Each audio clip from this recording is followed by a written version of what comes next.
Parliament പ്രവർത്തനങ്ങളെ കുറ്റപ്പെടുത്തിക്കൊണ്ട് രംഗത്തെത്തിയ രാഹുൽ ഗാന്ധിക്ക് വയറു നിറച്ചുള്ള മറുപടിയുമായി അമിത്ഷാ രംഗത്തെത്തി.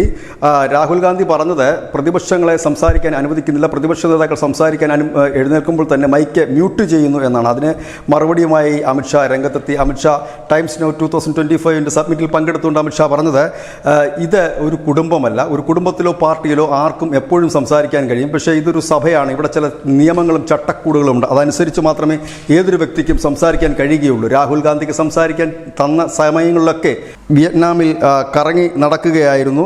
ഒരു പാർലമെന്റ് അംഗത്തിന് സംസാരിക്കാൻ ഒരു കൂട്ടം നിയമങ്ങളുണ്ട്. സമയം നൽകി കഴിഞ്ഞാൽ അത് തടയാനും ആർക്കും കഴിയില്ല. ആ ഉള്ള സമയം വിനിയോഗിക്കാതെ കറങ്ങി നടക്കുകയും കിട്ടിയ സമയത്ത് ബഹളം വെക്കുകയും ചെയ്ത രാഹുൽ ഗാന്ധിയെ കണക്കറ്റ് പരിഹസിച്ചുകൊണ്ടാണ് അമിത്ഷാ സബ്മിറ്റിൽ ഈ വിഷയത്തെക്കുറിച്ച് പ്രതികരിച്ചത്. ഏതായാലും കഴിഞ്ഞ ദിവസങ്ങളിലൊക്കെ രാഹുൽ ഗാന്ധി സഭയിൽ ഇല്ലാത്തത് വലിയ ചർച്ചയായിരുന്നു. കഴിഞ്ഞ 4 ദിവസമായി രാഹുൽ ഗാന്ധി രാജ്യത്തിന് പുറത്തായിരുന്നുള്ള വാർത്തകളും വന്നിരുന്നു. ഏതായാലും രാഹുൽ ഗാന്ധി ചോദിച്ചു വാങ്ങിയതാണ് ഇതെന്ന് പറയേണ്ടി വരും. കാരണം രാഹുൽ ഗാന്ധി പുതിയൊരു വിവാദം ഉണ്ടാക്കാനുള്ള ഒരു ശ്രമമാണ്. ഇതിനെക്കുറിച്ച് അമിത്ഷാ പറഞ്ഞത് രാഹുൽ ഗാന്ധി സഹതാപ തരംഗം ഉണ്ടാക്കാനുള്ള ഒരു ശ്രമത്തിലാണ് എന്നാണ്. ഏതായാലും ഇതിനോടകം തന്നെ അമിത്ഷായുടെ വാക്കുകൾ വൈറലായി മാറുന്നു. ഇതിനോടൊപ്പം അദ്ദേഹം പറഞ്ഞത്, ഇപ്പോൾ കോൺഗ്രസ് പറയുന്നത് ജാതി സർവേ നടത്തണം എന്നാണ്. 2011 കോൺഗ്രസ് നടത്തിയ ജാതി സർവേ അടക്കമുള്ളവയുടെ വിവരങ്ങൾ ഇതുവരെ പുറത്തുവിട്ടിട്ടില്ല. തങ്ങൾ ഏതായാലും അതിനെക്കുറിച്ച് ആലോചിക്കുന്നുണ്ട് എന്നും അധികം വൈകാതെ അത് നടപ്പിൽ വരുത്തുമെന്നുകൂടി അമിത്ഷാ ഈ സബ്മിറ്റിനിടയിൽ പറയുകയുണ്ടായി. News desk news India Malayalam.